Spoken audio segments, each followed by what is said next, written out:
Good afternoon naman po. Oh. Ang lakas ng ulan dito. Parang may bagyo dito sa Bulabog Beach o Boracay mga kapatid. No? Tignan nyo po kung gaano kalakas yung ulan at saka yung hangin dito mga kapatid. No? Parang may bagyo.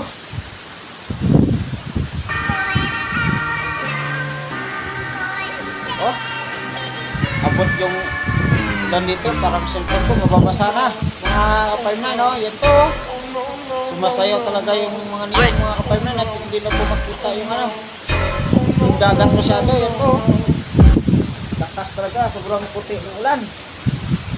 Oh, lakas talaga mga kapayman, no?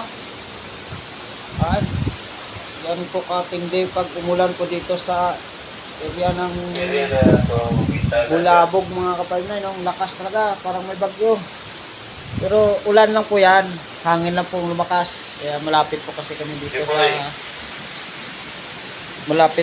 dito sa dagat eh. Kaya ganito talaga pag ulan dito sa Boracay o Malay o Baclan mga ka-59. Talagang dito lang po tayo sa area natin.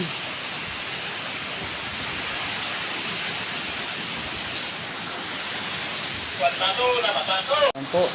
Kaya sabi ko ng suno namin, andyan na po yung bagyo. Pero wala naman pong bagyo dito mga ka-59.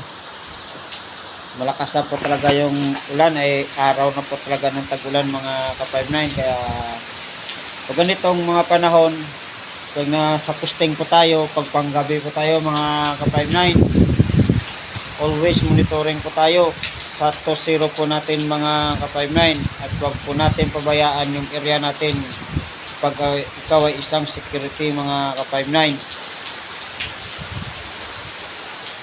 Kasi yung kalaban natin hindi po natin makikita sa tuwing gabi mga ka-59. Kung pakaangka-angka po sa trabaho natin ay talagang lakas. Opo, nagraradyo na po yung mga kasama namin kasi sobrang lakas daw ng ulan dito sa area namin mga ka-59. Talagang sobrang lakas talaga. Iwan ko lang kung anong oras to uhupa, pero anong oras pa naman po ngayon ay anong oras pa naman po mga ka-59, alas 6 pa naman po ng hapon. Opo, nagraradyo ko yung mga kasamaan ko, mga ka-59. Ito lang. Pero monitoring na po tayo. Ay malapit na po yung madilim, yung lakas po ng ulan. Pero yung hangin ay parang tumigil naman po yung hangin. Wala naman pong kanina lang po yung malakas na hangin. Kaya po, ulan na lang po. Sobrang puti po ng dagat mga ka-59, no? Mga ka-59, talagang puting-puti talaga.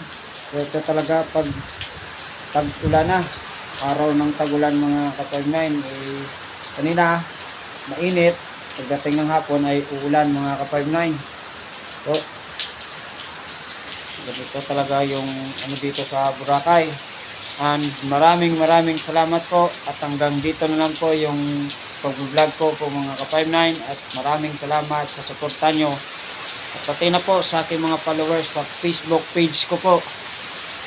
At maraming salamat talaga sa inyo, and please to follow to YouTube channel, and God bless to all.